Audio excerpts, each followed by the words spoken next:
ಮದ್ದೂರು ಗಲಭೆ ಪ್ರಕರಣ ರಾಜಕೀಯ ತಿರುವನ್ನ ಪಡೆದುಕೊಂಡಿದೆ. ಗಣೇಶ ಗಲಾಟೆಯನ್ನೇ ಅಸ್ತ್ರ ಮಾಡಿಕೊಂಡ ದೋಸ್ತಿ ಪಡೆ ಇವತ್ತು ಮದ್ದೂರಿಗೆ ಭೇಟಿ ಕೊಟ್ಟು ಶೋಭಾಯಾತ್ರೆ ನಡೆಸಲಿದೆ. ಹಾಗೆ ಸಾಮೂಹಿಕ ಗಣೇಶ ವಿಸರ್ಜನೆಯಲ್ಲಿ ದೋಸ್ತಿ ನಾಯಕರು ಭಾಗವಹಿಸಲಿದ್ದಾರೆ. ಕೆಲವೇ ಕ್ಷಣಗಳಲ್ಲಿ ಮದ್ದೂರು ಮಳವಳ್ಳಿ ರಸ್ತೆಯಿಂದ ಶೋಭಾಯಾತ್ರೆ ಆರಂಭವಾಗಲಿದೆ. ಮಂಡ್ಯ ಜಿಲ್ಲೆ ಮದ್ದೂರಿಗೆ ಬಿಜೆಪಿ ನಾಯಕರ ಭೇಟಿಗೂ ಮುನ್ನ ಬಿಜೆಪಿ ಸತ್ಯ ಶೋಧನಾ ತಂಡ ಭೇಟಿ ಕೊಟ್ಟಿದೆ. ಮದ್ದೂರಿನ ಐಬಿ ಸರ್ಕಲ್ಗೆ ಬಿಜೆಪಿ ನಾಯಕ ಹಾಗೂ ಮಾಜಿ ಡಿಸಿಎಂ ಅಶ್ವಥ್ ನಾರಾಯಣ್ ತಂಡ ಆಗಮಿಸಿದೆ.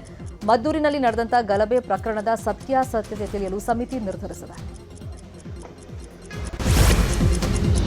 ದೋಸ್ತಿ ಶೋಭಾಯಾತ್ರೆಗೂ ಮುನ್ನ ಗಣೇಶ ಮೆರವಣಿಗೆ ಶುರುವಾಗಿದೆ. ಮದ್ದೂರಿನ ಸುತ್ತಮುತ್ತಲಿನ ಗ್ರಾಮಗಳಿಂದ ಗಣೇಶನನ್ನ ತರಲಾಗುತ್ತಿದೆ. ಮದ್ದೂರಲ್ಲಿ ಗಣೇಶ ವಿಸರ್ಜನಾ ಮೆರವಣಿಗೆಯಲ್ಲಿ ಭಾಗವಹಿಸಿ ನಂತರ ಗಣೇಶನನ್ನ ವಿಸರ್ಜನೆ ಮಾಡಲಾಗುತ್ತೆ.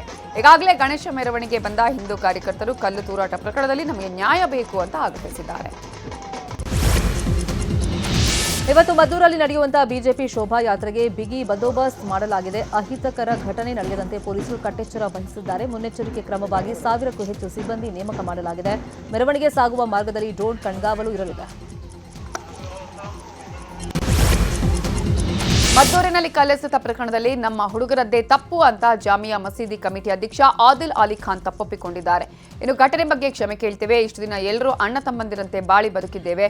ಇನ್ನು ಮುಂದೆಯೂ ಆ ರೀತಿ ಸೌಹಾರ್ದತೆಯನ್ನ ಕಾಪಾಡಿಕೊಳ್ಳೋಣ ಅಂತ ಮನವಿ ಮಾಡಿದ್ದಾರೆ.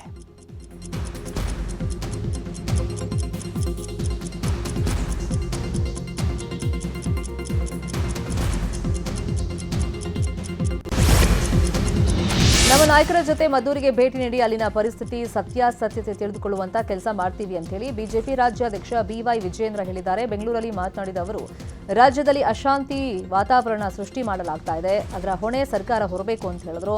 ಇನ್ನು ಭದ್ರಾವತಿ ಶಾಸಕರು ಮುಸ್ಲಿಂ ಆಗಿ ಹುಟ್ಟುವಂತ ಮಾತನಾಡಿದ್ದಾರೆ. ಸಂಗಮೇಶ್ ಅವರು ಈಗಲೇ ಮತಾಂತರ ಆಗಲಿ ಅಂತ ಹೇಳಿ ವಾಗ್ದಾಳಿಯನ್ನ ಮಾಡಿದ್ದಾರೆ. ಮದ್ದೂರಲ್ಲಿ ನಡೆದ ಘಟನೆ ಕುರಿತು ಸರ್ಕಾರದ ವಿರುದ್ಧ ವಿಧಾನ ಪರಿಷತ್ ವಿಪಕ್ಷ ನಾಯಕ ಛಲವಾದಿ ನಾರಾಯಣಸ್ವಾಮಿ ಆಕ್ರೋಶ ಹೊರಹಾಕಿದ್ದಾರೆ. ಬೆಂಗಳೂರಲ್ಲಿ ಮಾತನಾಡಿದ ಅವರು, ಘಟನೆಗೆ ನೇರ ಹೊಣೆ ಕಾಂಗ್ರೆಸ್ ಸರ್ಕಾರ ಒಂದು ಕಡೆ ಓಲೈಕೆ ರಾಜಕಾರಣ ಮಾಡ್ತಾ ಇದೆ ಅಂತ ವಾಗ್ದಾಳಿ ಮಾಡಿದ್ರು. ಇನ್ನು ಸಂಗಮೇಶ್ ಹೇಳಿಕೆ ವಿಚಾರವಾಗಿ ಮಾತಾಡಿದ ಅವರು, ಮೊದಲು ಹಿಂದೂ ಧರ್ಮದ ಋಣ ತೀರಿಸಲಿ, ನಂತರ ಮುಸ್ಲಿಂ ಆಗಿ ಹುಟ್ಟೋ ಬಗ್ಗೆ ಮಾತಾಡಲಿ ಅಂತ ಕೌಂಟರ್ ಕೊಟ್ಟರು. ಬಿಜೆಪಿ ನಾಯಕರು ಮದ್ದೂರಿಗೆ ತೆರಳುತ್ತಿರೋ ವಿಚಾರವಾಗಿ ಡಿಸಿಎಂ ಡಿಕೆ ಶಿವಕುಮಾರ್ ವ್ಯಂಗ್ಯವಾಡಿದ್ದಾರೆ. ಬೆಂಗಳೂರಿನ ಸದಾಶಿವನಗರದಲ್ಲಿ ಮಾತನಾಡಿದ ಅವರು, ಬಿಜೆಪಿಯವರಿಗೆ ಬೇರೆ ಏನ್ ಕೆಲಸ ಇಲ್ಲ, ಜನರನ್ನ ಭಾಗ ಮಾಡಿ ಬೆಂಕಿ ಇಕ್ಕೋದೇ ಕೆಲಸವಾಗಿದೆ. ದೆಹಲಿಗೆ ಹೋಗಿ ತೆರಿಗೆ ನರೇಗಾ ಹಣವನ್ನ ತರಲಿ, ಕಾವೇರಿ ಮೇಕೆದಾಟು ಮಹದಾಯಿ ಅನುಮತಿ ಕೊಡಿಸಲಿ ಅಂತ ಕೌಂಟರ್ ಕೊಟ್ಟಿದ್ದಾರೆ. ಧರ್ಮಸ್ಥಳ ಬುರುಡೆ ಕೇಸಲ್ಲಿ ಎಸ್ಐಟಿ ತನಿಖೆ ಮುಂದುವರೆದಿದೆ. ಬುರುಡೆ ಪ್ರಕರಣದಲ್ಲಿ ಗಿರೀಶ್ ಮಟ್ಟಣ್ಣವರ್ ಹಾಗೂ ಸೌಜನ್ಯ ಮಾವ ವಿಠಲ್ ಗೌಡ, ಜಯಂತ್, ಯೂಟ್ಯೂಬರ್ ಮನಾಫ್ ಹಾಗೆಯೇ ಅಭಿಷೇಕ್ ವಿಚಾರಣೆ ನಡೆದಿದೆ. ಇವತ್ತು ಸಹ ಇವರೆಲ್ಲರೂ ಎಸ್ಐಟಿ ಕಚೇರಿಗೆ ವಿಚಾರಣೆಗೆ ಹಾಜರಾಗುವ ಸಾಧ್ಯತೆ ಇದೆ. ಸದ್ಯ ಚಿನ್ನಯ್ಯನ ವಿರುದ್ಧ ಮಾತ್ರ ಸಾಕ್ಷ್ಯ ಸಿಕ್ಕಿದ್ದು ಅವನನ್ನು ಮಾತ್ರ ಬಂಧಿಸಲಾಗಿದೆ. ಉಳಿದವರ ವಿರುದ್ಧ ಸೂಕ್ತ ಸಾಕ್ಷ್ಯ ಇರದ ಹಿನ್ನೆಲೆ ಕೇವಲ ಹೇಳಿಕೆ ಪಡೆದು ಕಳುಹಿಸಲಾಗುತ್ತಿದೆ. ಇನ್ನು ಧರ್ಮಸ್ಥಳ ಬುರುಡೆ ರಹಸ್ಯ ರೋಚಕ ಘಟ್ಟ ತಲುಪಿದೆ. ಎಸ್ಐಟಿಯಿಂದ ಬಿ ಗ್ಯಾಂಗ್ನ ವಿಚಾರಣೆ ತೀವ್ರಗೊಳಿಸಲಾಗಿದೆ. ಈಗಾಗಲೇ ಹೋರಾಟಗಾರ ಮಟ್ಟಣ್ಣವರ್ ಮೊಬೈಲ್ ಅನ್ನು ಎಸ್ಐಟಿ ರಿಟ್ರೀವ್ ಮಾಡಿದ್ದು, ಚಿನ್ನಯ್ಯ ಮಟ್ಟಣ್ಣವರ್ ಕಾಲ್ ಹಿಸ್ಟ್ರಿಯನ್ನು ತೆಗೆದಿದ್ದಾರೆ. ಮಟ್ಟಣ್ಣವರನ್ನ ಮೊದಲು ಸಂಪರ್ಕಿಸಿದ್ದೆ ಚಿನ್ನಯ್ಯ ಅನ್ನೋದು ತನಿಖೆಯಲ್ಲಿ ಗೊತ್ತಾಗಿದೆ. ಮತ್ತಷ್ಟು ಮಾಹಿತಿ ಎಸ್ಐಟಿ ಅಧಿಕಾರಿಗಳು ಕಲೆ ಹಾಕ್ತಾ ಇದ್ದಾರೆ. ಧರ್ಮಸ್ಥಳದ ವಿರುದ್ಧ ಅಪಪ್ರಚಾರ ಆರೋಪ ಪ್ರಕರಣಕ್ಕೆ ಸಂಬಂಧಪಟ್ಟ ಹಾಗೆ ವಕೀಲ ಎನ್ ಮಂಜುನಾಥ್ಗೆ ಎಸ್ಐಟಿ ಕೊಟ್ಟ ಸಮನ್ಸ್ಗೆ ಹೈಕೋರ್ಟ್ ತಡೆ ಕೊಟ್ಟಿದೆ. ಮುಂದಿನ ವಿಚಾರಣೆವರೆಗೆ ಯಾವುದೇ ಬಲವಂತದ ಕ್ರಮ ಕೈಗೊಳ್ಳದಂತೆ ಸೂಚಿಸಿದೆ. ಸುಜಾತಾ ಭಟ್ ಪರ ವಕೀಲರಾಗಿದ್ದ ಮಂಜುನಾಥ್ ಉತ್ಖನನದ ವೇಳೆ ಅಸ್ಥಿಪಂಜರಗಳ ಸಂಖ್ಯೆ ಪ್ರಕಟಿಸಿದ್ರಿಂದ ಪ್ರಕರಣ ದಾಖಲಾಗಿತ್ತು. ಧರ್ಮಸ್ಥಳ ಕ್ಷೇತ್ರದ ವಿರುದ್ಧ ಅಪಪ್ರಚಾರ ಮಾಡುತ್ತಿರುವಂತಹ ಆರೋಪಕ್ಕೆ ಸಂಬಂಧಪಟ್ಟಂತೆ ಆಂಧ್ರಪ್ರದೇಶದ ಡಿಸಿಎಂ ನಟ ಪವನ್ ಕಲ್ಯಾಣ್ ಶ್ರೀ ಕ್ಷೇತ್ರದ ಪರ ನಿಂತಿದ್ದಾರೆ. ನಾಳೆ ಧರ್ಮಸ್ಥಳದಲ್ಲಿ ಪವನ್ ಕಲ್ಯಾಣ್ ಭೇಟಿ ಕೊಡಲಿದ್ದು ಪೂಜೆಯನ್ನ ಸಲ್ಲಿಸಲಿದ್ದಾರೆ. ಧರ್ಮ ರಕ್ಷಣೆ ಅಭಿಯಾನ ಶುರು ಮಾಡಿರುವಂತಹ ಅವರು ನಾಳೆ ಸಂಜೆ ದೇವಸ್ಥಾನದ ಮುಂದೆ ಆರತಿ ಸೇವೆಯನ್ನ ಮಾಡಲಿದ್ದಾರೆ. ನೇಪಾಳದಲ್ಲಿ ಸಿಲುಕಿದ ಭಾರತೀಯರು ಅತಂತ್ರರಾಗಿದ್ದಾರೆ. ಉದ್ವಿಗ್ನ ಪರಿಸ್ಥಿತಿಯ ನಡುವೆಯೂ ನೇಪಾಳದಲ್ಲಿ ವಾಸವಾಗಿದ್ದ ಭಾರತೀಯ ಪ್ರಜೆಗಳು ಪಶ್ಚಿಮ ಬಂಗಾಳದ ಡಾರ್ಜಿಲಿಂಗ್ನ ಪನಿಟಾಂಕಿಯಲ್ಲಿ ಆಗಮಿಸುತ್ತಿದ್ದು ಭಾರತ ನೇಪಾಳ ಗಡಿಯನ್ನು ದಾಟಿ ಭಾರತಕ್ಕೆ ಮರಳ್ತಾ ಇದ್ದಾರೆ. ಕೊಪ್ಪಳ ಜಿಲ್ಲೆಯಲ್ಲಿ ಕಂದಾಯ ಇಲಾಖೆ ದಾಖಲೆಗಳು ಖಾಸಗಿ ವ್ಯಕ್ತಿಯ ಮನೆಯಲ್ಲಿ ಇದ್ದಂತ ಹಿನ್ನೆಲೆಯಲ್ಲಿ ಅಧಿಕಾರಿಗಳು ದಾಳಿ ಮಾಡಿದ್ದಾರೆ. ಕಿನ್ನಾಳ ಗ್ರಾಮದ ಪರಶುರಾಮ್ ಚಿತ್ರಗಾರ ಅನ್ನೋರ ಮನೆಯಲ್ಲಿ 4 ತಾಲೂಕುಗಳ ಕಂದಾಯ ಇಲಾಖೆಯ ದಾಖಲೆಗಳಿದ್ದು, ದಾಖಲೆಗಳೊಂದಿಗೆ ಅಕ್ರಮ ಎಸಗಿರುವಂತಹ ಆರೋಪದ ದೂರು ಬಂದಂತ ಹಿನ್ನೆಲೆಯಲ್ಲಿ ಅಧಿಕಾರಿಗಳು ದಿಢೀರ್ ಭೇಟಿ ನೀಡಿ ಪರಿಶೀಲನೆ ಮಾಡ್ತಾ ಇದ್ದಾರೆ. ಸದ್ಯ ಪರಶುರಾಮ್ರನ್ನ ವಿಚಾರಣೆ ಮಾಡಲಾಗ್ತಾ ಇದೆ. ಕೊಪ್ಪಳ ಜಿಲ್ಲೆಯ ಮಾರುಕಟ್ಟೆಗಳಲ್ಲಿ ಈರುಳ್ಳಿ ಬೆಲೆ ಕುಸಿತವಾಗಿದೆ. ಹೀಗಾಗಿ ಬೇಳೂರಿನಲ್ಲಿ ರೈತರು ಈರುಳ್ಳಿಯನ್ನು ಕಟಾವು ಮಾಡದೆ ಕುರಿಗಳಿಗೆ ಮೇಯೋದಿಕ್ ಬಿಟ್ಟಿದ್ದಾರೆ. ಸಾವಿರಾರು ರೂಪಾಯಿ ಖರ್ಚು ಮಾಡಿ ರೈತ ದೇವಪ್ಪ ತಮ್ಮ ಜಮೀನಿನಲ್ಲಿ ಈರುಳ್ಳಿ ಬೆಳೆದಿದ್ರು. ಉತ್ತಮ ಲಾಭದ ನಿರೀಕ್ಷೆಯಲ್ಲಿದ್ರು. ಆದರೆ ಮಾರುಕಟ್ಟೆಯಲ್ಲಿ ಈಗ ಈರುಳ್ಳಿ ದರ ಕ್ವಿಂಟಾಲ್ಗೆ 1000 ರೂಪಾಯಿ ಆಗಿದೆ. ಈ ಹಿನ್ನೆಲೆ ಮಾಡಿದ ಖರ್ಚು ಬರದ ಹಿನ್ನೆಲೆ ಕುರಿಗಳನ್ನು ಬಿಟ್ಟು ಮೇಯಿಸಿದ್ದಾರೆ. ಚಾಮರಾಜನಗರದಲ್ಲಿ ಅರಣ್ಯ ಸಿಬ್ಬಂದಿಯನ್ನ ಕೂಡಿಟ್ಟ ಪ್ರಕರಣ ಸಂಬಂಧ 6 ಜನ ರೈತರ ವಿರುದ್ಧ ಎಫ್ಐಆರ್ ದಾಖಲಾಗಿದೆ. ಹುಲಿ ಸೆರೆ ಹಿಡಿಯಲು ವಿಫಲರಾಗಿದ್ದಾರೆ ಅಂತ ಆರೋಪಿಸಿ ಬಂಡೀಪುರ ಅರಣ್ಯದಂಚಿನ ಗ್ರಾಮಸ್ಥರು ಹುಲಿಬೋನ್ನಲ್ಲಿ ಅರಣ್ಯ ಸಿಬ್ಬಂದಿಯನ್ನ ಕೂಡ ಹಾಕಿದರು. ಜೊತೆಗೆ ಅವಾಚ್ಯ ಶಬ್ದಗಳಿಂದ ನಿಂದಿಸಿದ್ದಂತೆ. ಈ ಹಿನ್ನೆಲೆಯಲ್ಲಿ ಜ್ಞಾನಶೇಖರ್ ಎಂಬ ಉಪವಲಯ ಅರಣ್ಯಾಧಿಕಾರಿ ಗುಂಡ್ಲುಪೇಟೆ ಠಾಣೆಯಲ್ಲಿ ಪ್ರಕರಣ ದಾಖಲು ಮಾಡಿದರು. ಬೊಮ್ಮಲಾಪುರ ಗ್ರಾಮದ ರಘು ಸೇರಿದಂತೆ 6 ಜನರ ವಿರುದ್ಧ ಗುಂಡ್ಲುಪೇಟೆ ಠಾಣೆಯಲ್ಲಿ ಪ್ರಕರಣ ದಾಖಲಾಗಿದೆ. ಚಾಮರಾಜನಗರದಲ್ಲಿ ಹುಲಿ ಸೆರೆಗಾಗಿ ಕೂಂಬಿಂಗ್ ನಡೆಸಲಾಗುತ್ತಿದೆ. ನಿನ್ನೆ ಹುಲಿ ಸೆರೆಗೆ ಆಗ್ರಹಿಸಿದ ಬೊಮ್ಮಲಾಪುರ ಗ್ರಾಮಸ್ಥರು ಸಿಬ್ಬಂದಿಯನ್ನು ಕೂಡಿ ಹಾಕಿದರು. ಹುಲಿ ಸೆರೆ ಹಿಡಿಯೋದಾಗಿ ಗ್ರಾಮಸ್ಥರಿಗೆ ಅಧಿಕಾರಿಗಳು ಭರವಸೆ ಕೊಟ್ಟಿದ್ರು. ಈ ಹಿನ್ನೆಲೆ ಸಾಕಾನೆ ಪ್ರಶಾಂತನನ್ನು ಬಳಸಿ ಇವತ್ತು ಕಾರ್ಯಾಚರಣೆ ನಡೆಸಲಾಗ್ತಾ ಇದೆ. ಮತ್ತೊಂದು ಕಡೆ ರೈತರ ವಿರುದ್ಧ ಎಫ್ಐಆರ್ ಹಿನ್ನೆಲೆ ಪ್ರತಿಭಟನೆ ನಡೆಸಲು ರೈತರು ನಿರ್ಧರಿಸಿದ್ದಾರೆ. ಒಳ ಮೀಸಲಾತಿ ಅವೈಜ್ಞಾನಿಕವಾಗಿ ವರ್ಗೀಕರಣ ಆರೋಪ ಸಂಬಂಧ ಫ್ರೀಡಂ ಪಾರ್ಕ್ನಲ್ಲಿ ಇವತ್ತು ಅಲೆಮಾರಿ ಸಮುದಾಯಗಳ ಪ್ರತಿಭಟನೆ ನಡೆಯಲಿದೆ. ಸೌದೆ ಕಟ್ಟಿಗಳನ್ನು ಹೊತ್ತು ಬಂದಂತ ಗದಗ ಜಿಲ್ಲೆಯ ಬೆಳದಡಿ ತಾಂಡ ಮಹಿಳೆಯರು ಸರ್ಕಾರದ ವಿರುದ್ಧ ಘೋಷಣೆಗಳನ್ನು ಕೂಗ್ತಾ ಇದ್ದಾರೆ. ಅಲೆಮಾರಿ ಸಮುದಾಯಗಳಿಗೆ ಒಳ ಮೀಸಲಾತಿ ವರ್ಗೀಕರಣ ವೈಜ್ಞಾನಿಕವಾಗಿ ಮಾಡಿ ಅಂತ ಸಮುದಾಯದ ಮುಖಂಡರು ಆಗ್ರಹ ಮಾಡ್ತಾ ಇದ್ದಾರೆ.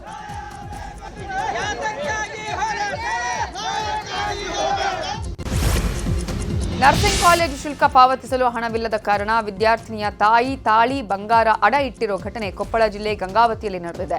ನರ್ಸಿಂಗ್ ಕಾಲೇಜಿಗೆ ಪ್ರವೇಶ ಪಡೆದಿದ್ದ ವಿದ್ಯಾರ್ಥಿನಿ ಕಾವೇರಿ 10,000 ರೂಪಾಯಿ ಶುಲ್ಕವನ್ನ ಬಾಕಿ ಉಳಿಸಿಕೊಂಡಿದ್ರು. ಸಿಇಟಿ ಕೌನ್ಸಿಲಿಂಗ್ನಲ್ಲಿ ಗದಗ ಕಾಲೇಜಿಗೆ ಆಯ್ಕೆಯಾಗಿದ್ದರು. ಗದಗ ಕಾಲೇಜು ಪ್ರವೇಶಕ್ಕೆ ವರ್ಗಾವಣೆ ಪ್ರಮಾಣ ಪತ್ರ ಪಡೆಯಲು ಬಂದಾಗ ಬಾಕಿ ಹಣ ಪಾವತಿಸಲು ಸೂಚನೆ ಕೊಟ್ಟಿದ್ದಾರೆ. ಹಣ ಇಲ್ಲದೆ ತಾಳಿ ಸೇರಿದಂತೆ ಬಂಗಾರದ ಆಭರಣಗಳನ್ನು ಕಾವೇರಿ ತಾಯಿ ರೇಣುಕಮ್ಮ ಇಟ್ಟಿದ್ದಾರೆ.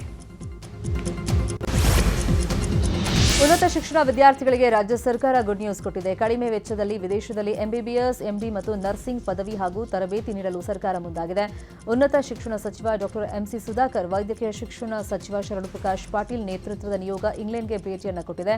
ಅಲ್ಲಿ ಕೇಂಬ್ರಿಡ್ಜ್, ಆಕ್ಸ್ಫರ್ಡ್, ಓಲ್ವರ್, ಹಾಂಪ್ಟನ್ ವಿವಿಗಳಿಗೆ ಭೇಟಿ ನೀಡಿ ವೈದ್ಯಕೀಯ, ತಾಂತ್ರಿಕ, ಅರೆವೈದ್ಯಕೀಯ ಉನ್ನತ ಸಂಶೋಧನೆ ಬಗ್ಗೆ ಒಡಂಬಡಿಕೆಗೆ ಸಹಿಯನ್ನ ಹಾಕಲಾಗಿದೆ.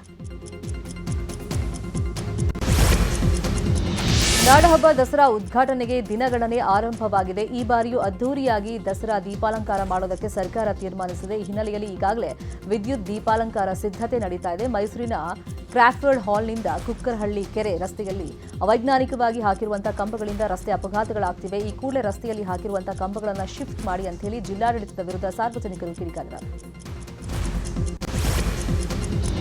ಸಿಎಂ ಸಿದ್ದರಾಮಯ್ಯ ಬೆಂಗಳೂರು ನಗರ ಕಾಂಗ್ರೆಸ್ ಶಾಸಕರ ಸಭೆ ಕರೆದಿದ್ದಾರೆ. ವಿಧಾನಸೌಧದಲ್ಲಿ ಇವತ್ತು ಸಂಜೆ 4 ಗಂಟೆಗೆ ಸಭೆ ನಡೆಯಲಿದ್ದು ಸಿಎಂ ಇಲಾಖೆಗಳ ಪ್ರಗತಿ ಪರಿಶೀಲನೆಗೆ ಸಮಯವನ್ನು ನಿಗದಿ ಮಾಡಿದ್ದಾರೆ. ವಿವಿಧ ಇಲಾಖೆಗಳ ಪ್ರಗತಿ ಪರಿಶೀಲನೆಯನ್ನ ಮಾಡಲಿದ್ದು ಸಿಎಂ ಗೃಹ ಕಚೇರಿ ಕೃಷ್ಣಾದಲ್ಲಿ ಬೆಳಗ್ಗೆ 11 ಗಂಟೆಗೆ ವಸತಿ ಇಲಾಖೆಯ ಸಭೆ ನಡೆಸಲಿದ್ದಾರೆ. ಬಳಿಕ ಮಧ್ಯಾಹ್ನ 12 ಗಂಟೆಗೆ ಆಹಾರ ನಾಗರಿಕ ಸರಬರಾಜು ಇಲಾಖೆಯ ಸಭೆಯನ್ನ ಮಾಡಲಿದ್ದಾರೆ. ಇವತ್ತು ಕಾರ್ಮಿಕ ಸಚಿವ ಸಂತೋಷ್ ಲಾಡ್ ಕೋಲಾರ ಜಿಲ್ಲಾ ಪ್ರವಾಸವನ್ನು ಕೈಗೊಳ್ತಾ ಇದ್ದಾರೆ. ನಗರದ ಪ್ರವಾಸಿ ಮಂದಿರದಲ್ಲಿ ಸಭೆ ನಡೆಸಲಿದ್ದಾರೆ. ಬಳಿಕ ಜಿಲ್ಲಾ ಕಾಂಗ್ರೆಸ್ ಕಚೇರಿಗೆ ಭೇಟಿ ನೀಡಿ ಪಕ್ಷ ಸಂಘಟನೆ ಕುರಿತಂತೆ ಚರ್ಚೆಯನ್ನ ನಡೆಸಲಿದ್ದಾರೆ. ಹಾಗೆಯೇ ನಾರಾಯಣಿ ಕನ್ವೆನ್ಷನ್ ಹಾಲ್ನಲ್ಲಿ ಆಯೋಜನೆ ಮಾಡಿರುವಂತಹ ವಿವಿಧ ಅಸಂಘಟಿತ ವರ್ಗಗಳ ಕಾರ್ಮಿಕರಿಗೆ ಸ್ಮಾರ್ಟ್ ಕಾರ್ಡ್ ವಿತರಣೆಯನ್ನ ಮಾಡಲಿದ್ದಾರೆ. ಸಭಾಪತಿಯಾದ ತಮ್ಮನ್ನ ಕಡೆಗಣಿಸಲಾಗ್ತಿದೆ ಅಂತ ಪತ್ರ ಬರೆದಿದ್ದ ಬಸವರಾಜ ಹೊರಟ್ಟಿಗೆ ಸ್ಪೀಕರ್ ಯುಟಿ ಖಾದರ್ ಕೂಡ ಮರು ಪತ್ರ ಬರೆದಿದ್ದಾರೆ. ಪ್ರತಿಯೊಂದು ಕಾರ್ಯಕ್ರಮವನ್ನು ತಮ್ಮ ಗಮನಕ್ಕೆ ತಂದಿದ್ದೇವೆ ಅಂತ ಹೇಳಿ ಪತ್ರದಲ್ಲಿ ಉಲ್ಲೇಖ ಮಾಡಿದ್ದಾರೆ. ಪುಸ್ತಕ ಮೇಳ ಕಾರ್ಯಕ್ರಮದ ಉದ್ಘಾಟನೆಯಲ್ಲಿ ಇಬ್ಬರು ಭಾಗಿಯಾಗಿದ್ವು. ಲೇಸರ್ ಲೈಟ್ ಅಳವಡಿಕೆ ಸರ್ಕಾರ ಮತ್ತು ಲೋಕೋಪಯೋಗಿ ಇಲಾಖೆಯಿಂದ ನಡೆದಿದೆ ಅಂತ ಹೇಳಿದ್ದಾರೆ. ಅಮಿತ್ ಶಾ ಭೇಟಿ ವಿಚಾರವಾಗಿ ಬಿಜೆಪಿ ರಾಜ್ಯಾಧ್ಯಕ್ಷ ಬಿವೈ ವಿಜಯೇಂದ್ರ ಪ್ರತಿಕ್ರಿಯೆಯನ್ನು ಕೊಟ್ಟಿದ್ದಾರೆ. ಬೆಂಗಳೂರಲ್ಲಿ ಮಾತನಾಡಿದ ಅವರು, ಅಮಿತ್ ಶಾ ಜೊತೆ ನಮ್ಮ ಭೇಟಿ ಯಶಸ್ವಿಯಾಗಿದೆ. ಅವ್ರ ಜೊತೆ ಧರ್ಮಸ್ಥಳ ವಿಚಾರ ಚರ್ಚೆ ಮಾಡಿದ್ದೀವಿ. ಎನ್ಐಎ ಬಗ್ಗೆ ಚರ್ಚೆ ಮಾಡಿಲ್ಲ. ಅದೆಲ್ಲ ಊಹಾಪೋಹ. ಬಿಜೆಪಿ ಯಾವತ್ತೂ ಹಿಂದುತ್ವದ ಪರ ಇರುವಂತಹ ರಾಜಕೀಯ ಪಕ್ಷ ಅಂತ ಹೇಳಿದ್ದಾರೆ. ಶಾಸಕ ಸತೀಶ್ ಸೈಲ್ ಇಡಿ ಬಂಧನ ವಿಚಾರವಾಗಿ ಡಿಸಿಎಂ ಡಿಕೆ ಶಿವಕುಮಾರ್ ಇಡಿ ಅಧಿಕಾರಿಗಳ ವಿರುದ್ಧ ವಾಗ್ದಾಳಿ ನಡೆಸಿದ್ದಾರೆ. ಬೆಂಗಳೂರಲ್ಲಿ ಮಾತನಾಡಿದ ಅವರು, ಸತೀಶ್ ಸೈಲ್ ಬಂಧಿಸುವ ಅಗತ್ಯ ಏನಿತ್ತು? ಕಾಂಗ್ರೆಸ್ ಶಾಸಕರನ್ನೇ ಹುಡುಕಿ ಟಾರ್ಗೆಟ್ ಮಾಡ್ತಿದ್ದಾರೆ ಅಂತ ಇಡಿ ಅಧಿಕಾರಿಗಳ ವಿರುದ್ಧ ಕಿಡಿಕಾರಿದರು. ಬೆಳಗಾವಿಯಲ್ಲಿ ತಮ್ಮನ ಪತ್ನಿಯನ್ನ ಕೊಲೆ ಮಾಡಿ ಅಣ್ಣ ಎಸ್ಕೇಪ್ ಆಗಿದ್ದಾನೆ. ಟಿಳಕವಾಡಿಯ ಮಂಗಳವಾರ ಪೇಟ್ನಲ್ಲಿ ಘಟನೆ ನಡೆದಿದೆ. ಗೀತಾ ಗವಳಿ ಮೃತ ದುರ್ದೈವಿ. ಪತಿಗೆ ಸೇರಿದ ಜಾಗಕ್ಕಾಗಿ ಗೀತಾ ಹಾಗೂ ಆರೋಪಿ ಗಣೇಶ್ ಗವಳಿ ನಡುವೆ ಜಗಳ ಆಗಿದೆ. ಬೆಳಗ್ಗೆ ಮಾತಿನ ಚಕಮಕಿ ವೇಳೆಯಲ್ಲಿ 20ಕ್ಕೂ ಹೆಚ್ಚು ಸಲ ಚಾಕುವಿನಿಂದ ಇರಿದು ಗಣೇಶ್ ಎಸ್ಕೇಪ್ ಆಗಿದ್ದಾರೆ.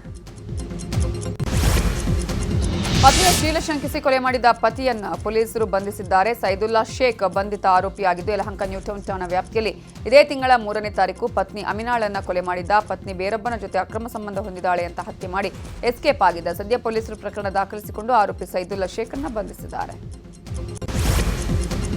ಅಕ್ರಮ ಆಸ್ತಿ ಗಳಿಕೆ ಪ್ರಕರಣದಲ್ಲಿ ಕಾಂಗ್ರೆಸ್ನ ಶಾಸಕ ಸತೀಶ್ ಸೈಲ್ರನ್ನ ಇಡಿ ಬಂಧಿಸಿದೆ. ನಿನ್ನೆಯೇ ಅರೆಸ್ಟ್ ಮಾಡಿದ ಇಡಿ ರಾತ್ರಿ ಜಡ್ಜ್ ಎದುರು ಹಾಜರುಪಡಿಸಿತ್ತು. ಈ ವೇಳೆ ನ್ಯಾಯಾಧೀಶರು ಇವತ್ತು ಮಧ್ಯಾಹ್ನ 1 ಗಂಟೆ ತನಕ ಇಡಿ ಕಸ್ಟಡಿಗೆ ನೀಡಿ ಕೋರ್ಟ್ಗೆ ಹಾಜರುಪಡಿಸುವಂತೆ ಸೂಚಿಸಿದ್ದಾರೆ. ಇನ್ನು ಸೈಲ್ ಮನೆಯಲ್ಲಿ ಇಡಿ ರೇಡ್ ವೇಳೆ ಅಪಾರ ಪ್ರಮಾಣದ ಆಸ್ತಿ ಪತ್ರ, ಚಿನ್ನ ಪತ್ತೆಯಾಗಿತ್ತು.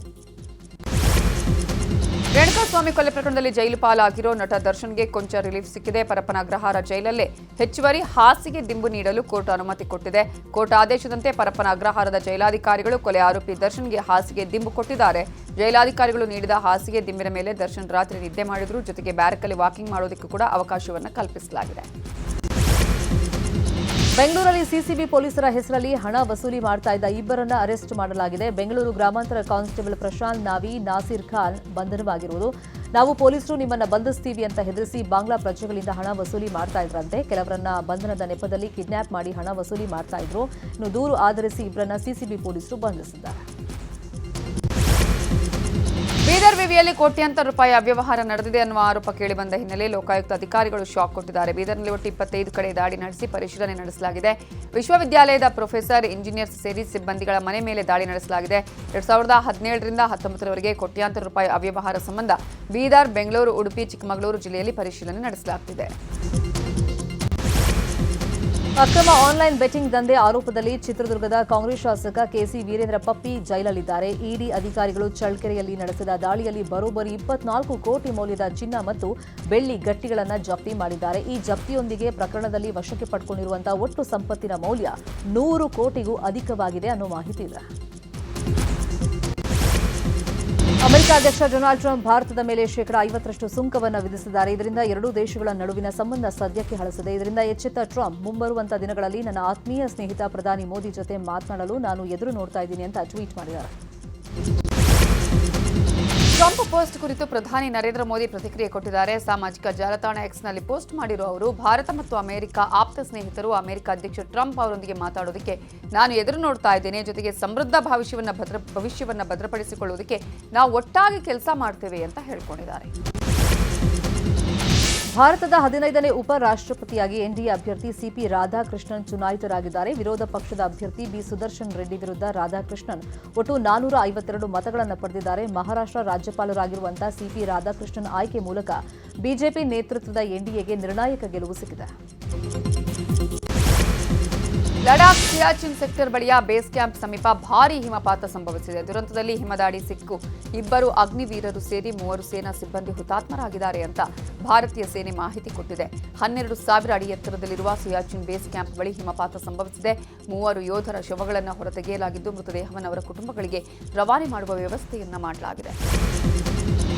ಉತ್ತರ ಪ್ರದೇಶದಲ್ಲಿ ಮಳೆಯಿಂದ ನೆರೆ ಪರಿಸ್ಥಿತಿ ನಿರ್ಮಾಣವಾಗಿದೆ. ಗಂಗಾ ನದಿಯ ನೀರಿನ ಮಟ್ಟ ಏರಿಕೆಯಾಗಿ ಕಾನ್ಪುರದ ಕೆಲವು ಭಾಗಗಳಲ್ಲಿ ಜನರು ದೋಣಿಗಳಲ್ಲಿ ಸಂಚಾರ ಮಾಡ್ತಾ ಇದ್ದಾರೆ. ಮನೆ ಮಠ ಕಳ್ಕೊಂಡು ಸಂತ್ರಸ್ತರು ಅತಂತ್ರರಾಗಿದ್ದಾರೆ.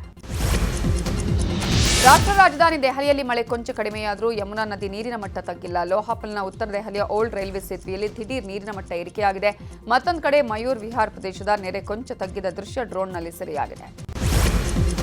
ಜಮ್ಮು ಕಾಶ್ಮೀರದಲ್ಲಿ ಭೂಕುಸಿತ, ಪ್ರವಾಹ ಹಾಗೆಯೇ ಭಾರೀ ಮಳೆಯಿಂದಾಗಿ ಬಂದ್ ಆಗಿದ್ದ ಸ್ಕೂಲ್ಗಳನ್ನು ಇವತ್ತು ತೆರೆಯಲಾಗಿದೆ. ಎಂದಿನಂತೆ ಮಕ್ಕಳು ಸ್ಕೂಲ್ಗೆ ಹಾಜರಾದರು.